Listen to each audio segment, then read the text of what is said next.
dan ajak lelaki tu masuk ke bilik dia. Dia pun dah itu kerja dia kan. Dia teruslah buka pakaian dia. Kali ni, Yana nak ceritakan tentang kisah seorang wanita pelacur di zaman Bani Israel. Dekat sebuah kampung perkampungan Bani Israel, ada seorang perempuan yang bekerja sebagai pelacur tau. Dan perempuan ni memang terkenal lah dengan rupa dia yang memang cantik gila and dia buat orang terpesona.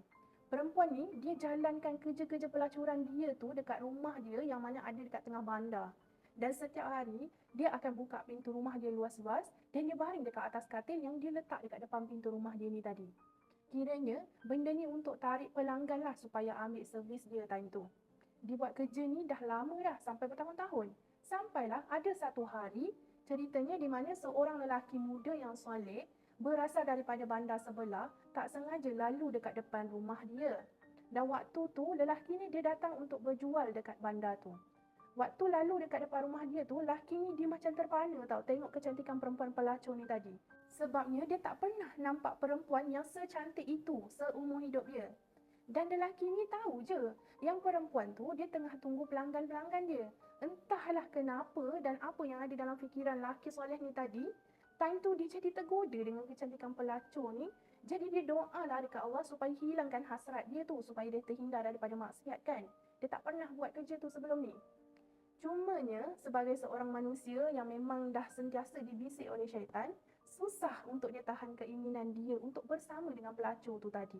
Dan makin lama, keinginan dia tu makin menjadi-jadi sampailah dia dalam dilema sama ada nak langgan pelacur tu ataupun tidak.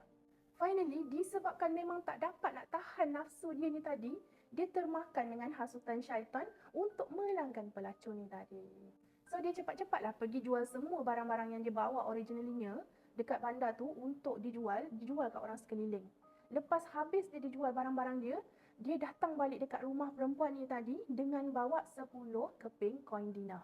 Dah sampai, lelaki ni terus bagi duit dinar tadi dekat perempuan tu dengan tujuan nak melanggan servis dia. Perempuan pelacur ni pun, dia ambil lah duit yang dia bagi tu, lelaki soleh ni bagi tadi, dan ajak lelaki tu masuk ke bilik dia. Dia pun dah itu kerja dia kan. Dia teruslah buka pakaian dia and ready untuk bagi servis dia dekat lelaki soleh tu tadi.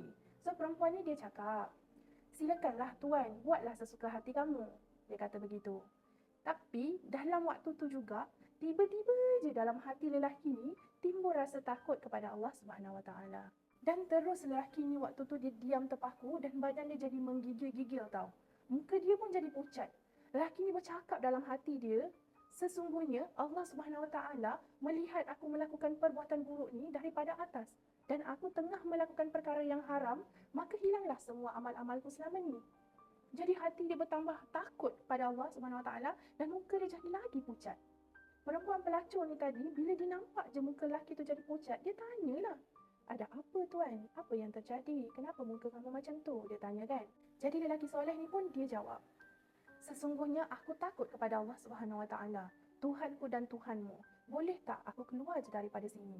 Perempuan pelacur tu dia jadi marah lah. So dia cakap dekat lelaki ni, tahu tak dekat luar sana ada lagi ramai orang yang nak bersama dengan aku. Jadi buatlah apa yang orang dekat luar tu teringin untuk buat dekat aku. Sambil tertunduk, lelaki ni pun jawab, maafkan saya cik, saya dah batalkan niat untuk buat perkara ni. Cik ambil je duit yang saya dah bagi tu dan tolonglah bagi saya keluar daripada tempat ni. Waktu ni korang, rasa marah perempuan pelacur tu, dia bertukar jadi perasaan ingin tahu tau. Jadi dia bertanyalah dekat lelaki soleh ni, anak muda, awak tak pernah buat ke macam ni sebelum ni? Dan lelaki tu pun jawab, aku belum pernah langsung buat perkara macam ni dan ini adalah first time, dia kata. So disebabkan curiosity perempuan ni, dia tanya lagi, jadi siapa nama kamu? Dan kamu tinggal dekat mana? Dan lelaki ni pun menjawablah pada dia, aku adalah Fulan dan aku berasal daripada kota sebelah. Lepas dia jawab, dia terus bergegas pergi keluar daripada rumah pelacur tu tadi dan terus berjalan balik ke rumah dia. Tak lama lepas lelaki soleh tu tinggalkan dia, perempuan pelacur ni pun tiba-tiba diketuk rasa takut kepada Allah Subhanahu Taala dalam hati dia. Sampaikan dia cakap dengan diri dia sendiri, padahal baru first time tu dia buat dosa, tapi hati dia dah dimasukkan ketakutan yang luar biasa pada Tuhan dia. Sedangkan aku ni dah bertahun-tahun buat dosa dan sepatutnya aku lagi takut daripada dia sebab Tuhan dia adalah Tuhan aku juga. Dipendekkan cerita, Semakin hari perempuan ni dia makin sedar dengan dosa-dosa perbuatan dia, dan semakin hari pun dia semakin takut dengan Allah Subhanahu Wa Taala. Jadi pada masa yang sama perempuan ni dia start tutup pintu rumah dia, dan sejak pada tu dia dah tak layan dah laki-laki hidung belang yang nak gunakan servis dia. Perempuan ni juga dia dah mula pakai pakaian yang buruk dan kusut sebagai tanda penghinaan diri dia terhadap Allah Subhanahu Wa Taala, dan dia mulai jalankan ibadah yang dikehendaki oleh Allah Subhanahu Wa Taala. Perempuan pelacur ni dia berubah jadi seorang wanita yang solehah yang sentiasa ingat pada Allah bila-bila masa pun dan dekat mana-mana pun. Sampaikan orang sekeliling dia rasa kagum dengan perubahan perempuan tu, dan orang-orang pun mula hormatkan dia sebab dia orang tengok dia sangat istiqomah dalam menjalankan taubat dia tu. Pada satu hari, perempuan ni dia tiba-tiba teringatkan lelaki soleh yang dia jumpa dulu yang buatkan dia sedar tentang dosa-dosa dia tu. Dia fikir dia kena cari lelaki soleh tu dan minta untuk nikah dengan dia supaya dia boleh selalu ada dekat sisi lelaki tu dan belajar agama dengan dia. Sebab dia nak dekatkan diri pada Allah dan dia rasa lelaki tu adalah lelaki yang tepat untuk dia buat benda tu. So keesokan harinya, perempuan ni dia buat keputusan untuk pergi ke bandar sebelah tempat di mana lelaki soleh tu berada lah, dan bawa beberapa harta yang dia ada dan bawa bekal makanan juga sepanjang perjalanan dia ke sana. Lepas beberapa lama, dia sampai juga ke bandar sebelah tu, dan dekat situ, dia tanyalah dekat orang-orang sekeliling nama lelaki soleh ni tadi untuk cari dia. Ada orang yang tak kenal dengan lelaki tu dan ada yang kenal dengan lelaki tu. Jadi yang kenal dengan lelaki tu, bawalah perempuan solehah ni tadi ke rumah lelaki tu. Waktu dia ketuk pintu dan ucap salam, keluarlah lelaki yang dia kenal dulu. Tapi lelaki tu macam pelik, jadi dia tanyalah, "Awak ni siapa ya? Ada apa yang boleh saya bantu?" Sebab time tu perempuan ni dia pakai niqab. Jadi lelaki tu tak kenal lah dia siapa sebab tak nampak muka kan. Perempuan tu pun bukalah sedikit niqab dia untuk tunjuk muka dia dekat lelaki tu supaya lelaki tu kenal dekat dia. Bila lelaki ni dia tengok muka perempuan tu, dia pun teringatlah tentang kejadian yang mana dia hampir melakukan zina dengan perempuan ni dulu tau. Lepas tu, lelaki ni dia terus menjerit dan badan dia jatuh ke tanah dan dia meninggal serta-merta dekat tempat kejadian. Perempuan tu dia jadi sedih sebab dia tak sempat nak bagi tahu apa-apa lagi tentang hajat dia. Lelaki tu dah meninggal. Dipendekkan cerita lagi, lepas selesai majlis pengebumian lelaki soleh ni tadi, perempuan tu tanyalah dekat orang sekeliling sama ada lelaki soleh tu ada saudara ataupun keluarga.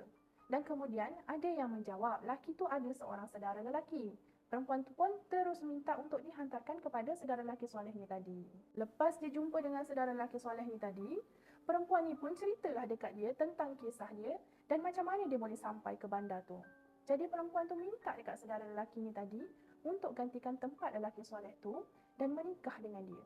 Tapi mula-mula lelaki tu dia menolak tau. Dia kata yang dia lelaki yang miskin, dia tak ada harta mewah macam arwah saudaranya tu. Tapi perempuan tu bagi tahu dia yang dia ada bawa sejumlah harta dengan dia dan insya-Allah harta tu cukup untuk diorang berdua hidup beberapa tahun lagi. Sambil-sambil tu, diorang bolehlah bekerja untuk bina hidup diorang. So kiranya cukup je lah harta tu. Jadi lelaki ni pun bersetujulah dengan dia sebab bagi lelaki tu, perempuan tu ada niat yang baik selain nak menikah, dia pun nak belajar agama dan sentiasa dekatkan diri dengan Allah.